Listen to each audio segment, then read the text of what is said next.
Ngayon, ikaw pa may gana magsabi na bantayan namin ang BICAM dahil pera namin to. Ano pang babantayan namin? Uubos mo na sa akap, napamigay mo na. Bago pa mag-eleksyon, napamigay na ang akap. Ano pang babantayan namin dyan? Itong next, ito sa lang. Suggestion natin sa kanya. Maniniwala po kami sa inyo, sir, kung kayo mismo susuot kayo ng body camera. Saka lahat ng taga-BICAM upo sa Bicameral Conference Committee naka-live stream. Pero mismo ang speaker tsaka yung chair ng Appropriations Act magsuot po ng body camera.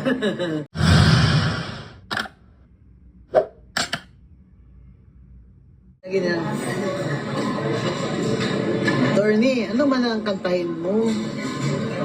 Wala, hindi ko pa alam, pa-practice pa ako. Pero parang maganda yung maganda yung kanta doon sa ba yun? Ano ba yun? River Maya ba yun?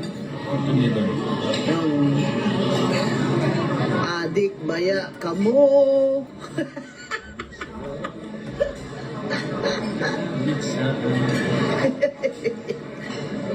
Adik baya kamo.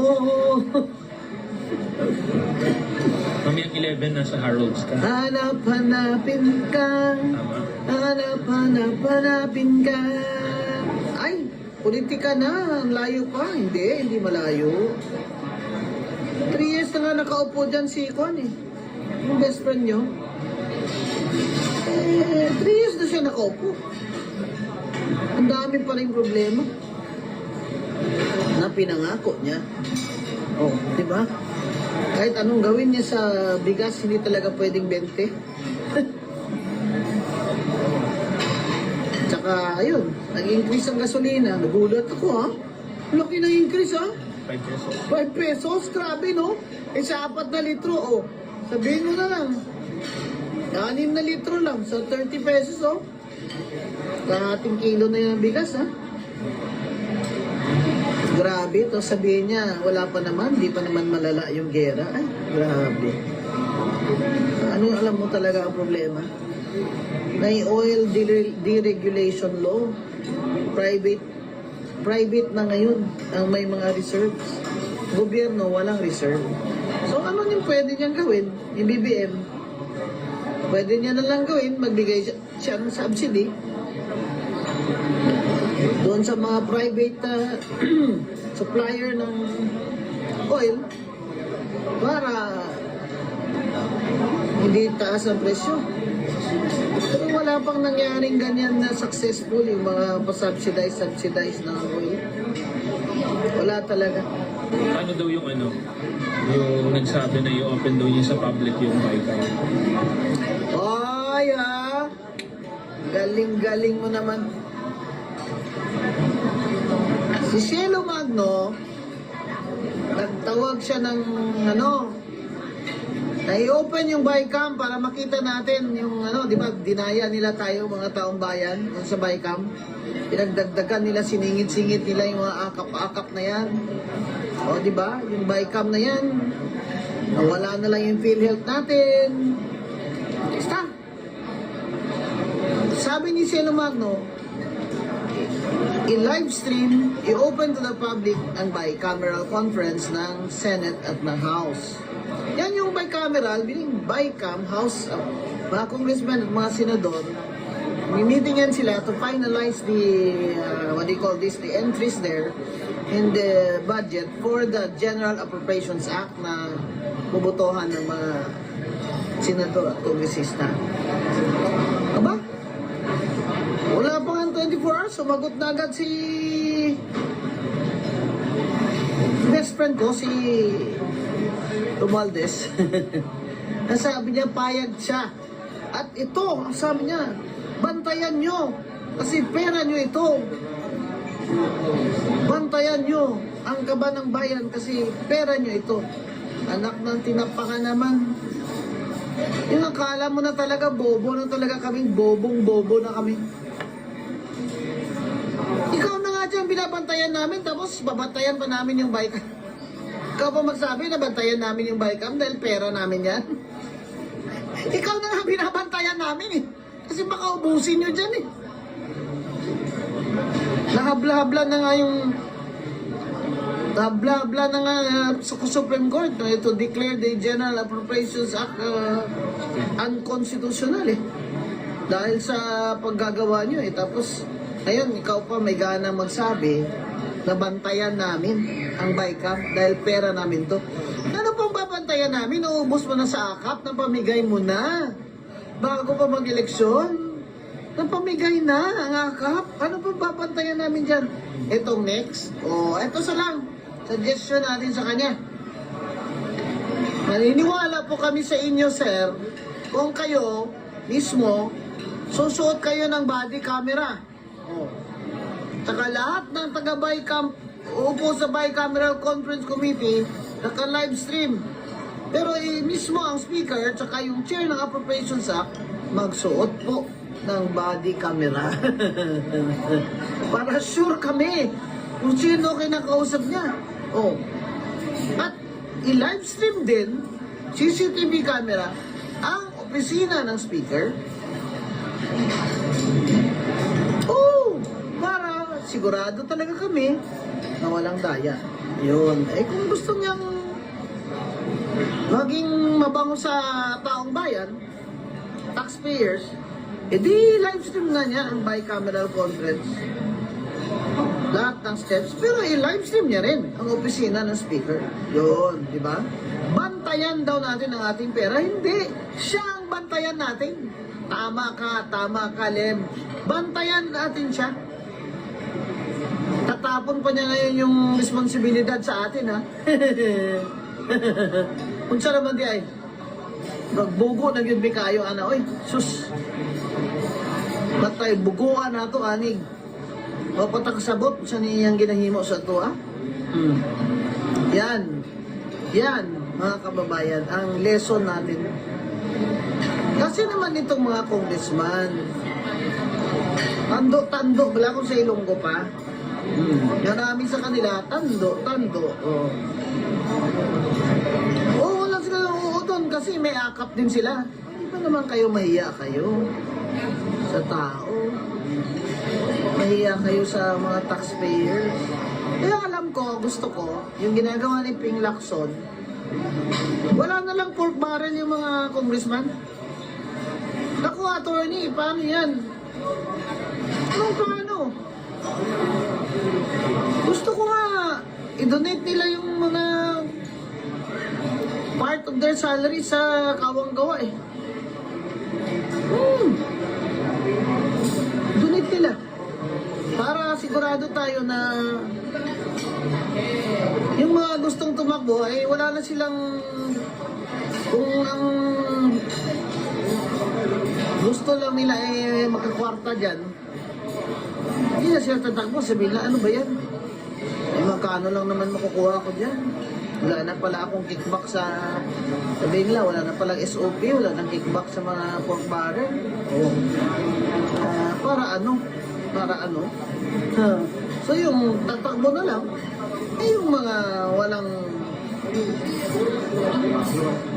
interest sa maging pagnanakaw sa at mga kickback. Pwede naman yun eh. Resolution 10, yun ang kanilang pork barrel. Yun, mga baga kahit nawungi.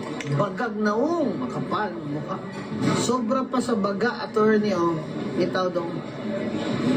Bagaan lang nawung, balo na biyata ng tao nga, singhot-singhot sila. Di pa yun, akuon, di pa yun. Ayaw umamin eh.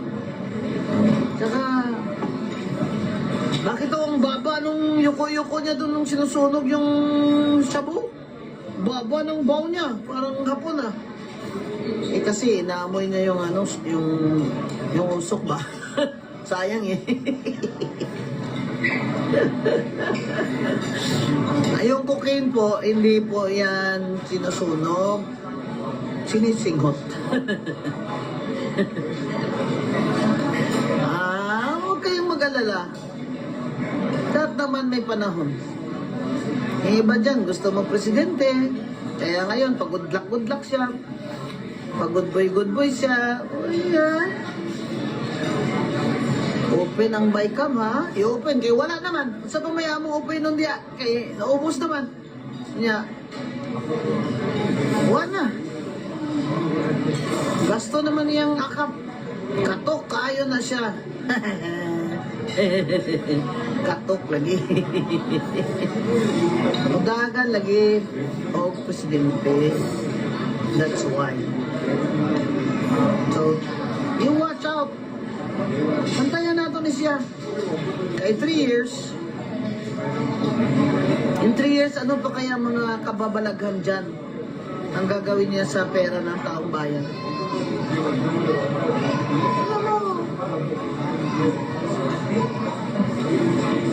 Kaya ayaw ko dyan. He is treating us as if stupid na takaayo ba? This guy must think we're really stupid. He is all powerful. Parang feeling niya Diyos na siya ba? Yung may hangganan naman lahat eh. May hangganan naman lahat. Hindi naman lahat ng panahon may kapangyarihan ka. Halos wala nang lalaban. Paano naman lalaban? Pinapa-disqualify nila. Pero 3 years? 3 years na si BBM? Ganito lang din. Ganito pa rin tayo. Worse pa. Worse pa yun. Nung nanumpa siya. Lahat ng promises niya, ng kampanya, wala siyang tinupad. Ano? After 3 years, makakabawi pa ba sila sa atin, sa taong bayan? Mapataas pa ba niya ang sahod? Mababa ba niya ang presyo ng pagkain? Ang presyo ng langis? Gasol? Jeepney? Bus? Ang mga MRT ba ay magiging accessible sa mga may kapansanan? Yung elevator ba ng mga MRT ay gagana in 3 years para sa mga nakawinsin at mga pilay at mga matatanda? Eh, yung concentration nila sa next 3 years, eh paano sila makakuha pa ng mas maraming kwarta para ibuhos nila sa sunod na eleksyon? In the meantime, more than 2 million Filipinos walang trabaho. Prices of food and goods and basic commodities are high. Walang effort at all. Walang effort. Smuggling is on. Hindi pa rin buwababa presyo ng bigas. Sasabihin nila, inflation rate is low. Ganyan. 1 digit na lang. Come on. At the poor, they feel it. They feel it. Kahit sabihin mo 5% na lang inflation. They feel it. Gasolina. So ano pong gawin natin, attorney, sa 3 years? Bantayan natin sila. At huwag kayong matatakot na magsalita o mag-express sa social media mo ng mga kasamaan sa gobyerno because that is your right. Freedom of speech ka na. Basta focus lang tayo sa pagbabantay ng ating kaban ng bayan at ang mga pag-abuso ng ating presidente at mga may kapangyarihan. Pabiktim-biktim na sila karon, attorney, tsakto ka. Sila pag-victim na 2 million sa Pilipinos walang trabaho niya, gutman na. Gutman na kayo. Sila, okay na sila. Butod na sila panambok sa kwarta, ilang isulot sa ilang mga... Hindi na gani maihap ng mga kwarta ba? Hindi naman matago tanan sa bangko. Grabe, no? Billion sila kumangawat, no? It's not funny ba? They are raking in money from our government coffers through kickbacks. Kickback construction sa negosyo para may vote buying na naman sila sa 2028. Taon, maluoy na unta ang Diyos sa ato ang lungsod Pilipinas. Sa baron taanis mga tao